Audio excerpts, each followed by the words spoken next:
Não adianta, você pode ficar falando frases da Louise Hay aí 1000 vezes, eu mereço tudo de bom, eu melhor, eu etc, etc, né? Só que essa é uma crença do corpo, porque é uma experiência somática, ok? Então não é só uma crença entendida aqui, então não adianta só entender. O corpo se adaptou a partir daquela experiência porque o corpo tomou uma interpretação sobre aquilo.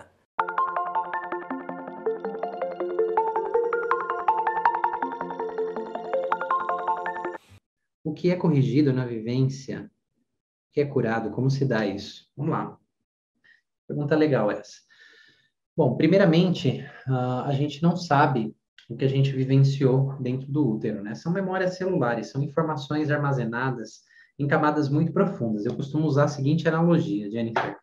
É, não tem arqueologia. A arqueologia não consiste em estudar artefatos históricos, às vezes não fazem escavações assim, e tem camadas do solo que vão trazendo, que tem ali um objeto fossilizado, que tem uma peça muito antiga, que tem alguma característica ali, que eles conseguem começar a construir uma história de um tempo remoto lá atrás, a partir das evidências que estão nessas camadas.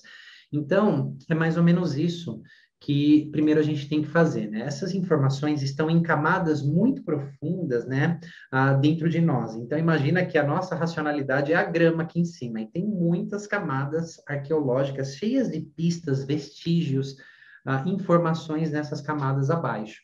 Então, o território intrauterino, ele é uma camada muito profunda, assim, abaixo de várias outras. Então, a gente vai desenterrando, a gente vai descobrindo, né, no sentido de descobrir, de tirar de cima a o que está impedindo aquilo que está lá embaixo se mostrar. Então, a gente primeiro descobre, né, qual é a história, que precisa da atenção da pessoa, porque isso pode ser muito diferente de uma história biográfica, né? Então, eu vou dizer aqui o que é uma história biográfica, um exemplo bem prático.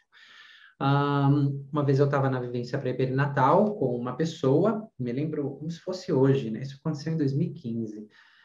Eu vou perguntando para as pessoas que histórias elas sabem sobre o nascimento, sobre a gestação. Então, ela disse assim: minha mãe disse que a gestação foi muito tranquila, que eu mal me mexia lá dentro. Eu falei: nossa, que importante. Essa é a visão da sua mãe de fora, é uma informação, ok? Então, existem informações biográficas e informações externas, tá? E aí, nós vamos passar esses 3 dias, eu disse para ela, ouvindo o que o seu corpo armazenou sobre essa vivência? Qual é a história que o seu corpo vai contar? Então, na medida que a gente explorava, sim, a mãe dela tinha razão. Ela mal se mexia lá dentro, mas não é porque a gestação estava tranquila do lado de fora, pela visão da mãe. Mas ela lá dentro já havia perdido um irmão, ela não queria nascer, ela se sentia extremamente pressionada pela vida, pelas expectativas da mãe, da família, de adentrar na vida. Ou seja, a experiência dela lá dentro, né, ela ficou bem quietinha porque ela não queria nem ser vista, ela não queria existir. Então foi muito traumática. Então existe a história contada do lado de fora, existe a história armazenada e absorvida do lado de dentro, né? Um outro fator é assim, vamos supor que você tenha a informação que a sua mãe sofreu um assalto no 7º mês de gestação, ou ela sofreu um acidente de carro, ou ela teve um tombo e teve até um sangramento no 5º mês. É só um exemplo, tá? Então, isso são informações biográficas. Nós ouvimos essas informações. Poxa, porque caiu, teve um sangramento, tem algo aí. Foi assaltada, tem um nível de estresse, mas aí a gente vai investigar como isso foi absorvido para aquele ou aquela que estava se desenvolvendo. Essas informações estão lá. E às vezes, né, não é essa informação que a pessoa precisa dar atenção primeiro. Então a gente segue muito um fluxo da sabedoria interior. Não é o que eu quero acessar, é o que o meu sistema está pronto para acessar, para vir à tona. Mas a gente ouve isso são informações importantes. Uma pessoa me diz assim: eu nasci de fórceps. Cara, tem tanta informação nisso.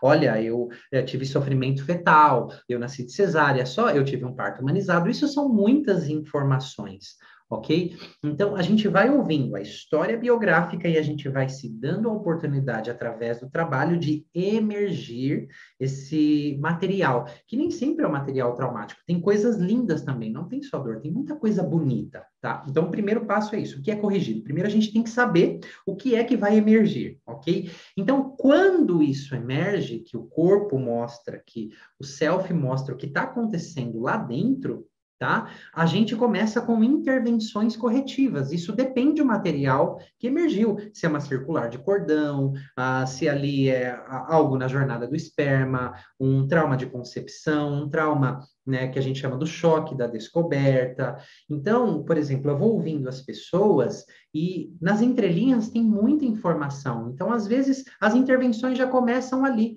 né? Não necessariamente numa regressão formal. A gente faz também várias regressões através de muitas maneiras, mas a gente vai colhendo essas informações e quando tem uma abertura, a gente faz essas intervenções corretivas. Então, o que pode ser corrigido? Poxa, várias coisas, né? Porque o útero é o início dos nossos comportamentos, das nossas emoções. Eu chamo de um modus operandi, como a gente vai agir, reagir, interagir com o mundo, com as emoções, conosco, com o que a gente come, se alimenta, com a vida, né? Com os sentimentos.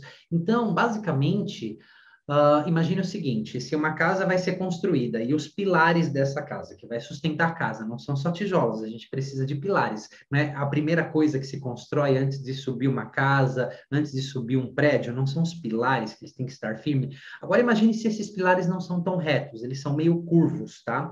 Por algum motivo, ele está um pouco torto. Os tijolos não vão acompanhar isso, o telhado também não vai acompanhar isso. Então, o útero, ele é o início dos nossos aprendizados na vida comportamentais, né, de múltiplas maneiras, ok? Então, a gente primeiro vai identificando, vai reconhecendo, para poder ir corrigindo. Não só o entendimento aqui, tem muito entendimento, porque você começa, cara, nossa, é por isso que eu tenho esse comportamento, é por isso que eu ajo dessa maneira. Muitas coisas, muitas peças vão explicando os sentimentos que você teve a vida inteira, que nunca foram explicados. Então, tudo isso é muito orgânico e vai acontecendo. Então, existe essa parte de entendimento, isso é muito legal, mas mais do que isso, né? Por exemplo, se tem traumas e choques envolvidos, o corpo, ele armazena esses traumas e choques, certo? Então, não é só entender aqui, né, para uma experiência, por exemplo, do sistema nervoso autônomo, que muito cedo aprendeu a estar alerta, teve que se adaptar para sobreviver, porque no útero você é um ser indefeso, você é um ser impotente, você não tem defesas, você não tem a quem recorrer. É uma experiência muito solitária, ela não tem palavras, não tem voz o que acontece ali, ok? Então a gente vai dando palavras, a gente vai materializando isso. Então, teve uma experiência de uma pessoa, inclusive, nesse fim de semana, olha só que interessante. Ela apareceu no processo dela, né? Ela já sabia que ela era uma gêmea sobrevivente, ela já tinha feito algumas coisas, e foram vindo novas informações sobre esse processo com a gêmea dela. E ela foi descendo essas camadas arqueológicas, emocionais, e ela chegou numa sensação de não merecimento, tá? Mas não adianta, você pode ficar falando frases da Louise Hay aí 1000 vezes, eu mereço tudo de bom, eu melhor, eu etc, etc, né? Só que essa é uma crença do corpo, porque é uma experiência somática, ok? Então não é só uma crença entendida aqui, então não adianta só entender. O corpo se adaptou a partir daquela experiência porque o corpo tomou uma interpretação sobre aquilo. E quando a gente vai deixando isso acontecer do jeito correto, com o amparo certo, com um container terapêutico assertivo, por exemplo, dentro da experiência dela, ela começou primeiro a sentir uma luz aqui, veio uma luz, uma sensação amorosa muito grande, como se o corpo recebesse a sensação do amor divino, de algo maior. Então, ali é o que a gente fala, começou a se corrigir uma crença do corpo. Então, a gente pode sim ressignificar, transformar crenças nesses múltiplos níveis, porque os músculos estão envolvidos, a bioquímica está envolvida, os ossos, a face do músculo, né? O sistema nervoso autônomo, todas as células carregam essa informação. O cérebro é a última parte que a gente desenvolve fora do útero, ele continua ali na infância. A parte consciente termina de se formar de 23 a 26 anos, segundo a neurociência. O problema é que tudo hoje a gente quer resolver a partir aqui da nossa parte racional, né? Então, Tudo isso aí a gente pode transformar e é dessa maneira que é feito. Espero ter me esclarecido aqui.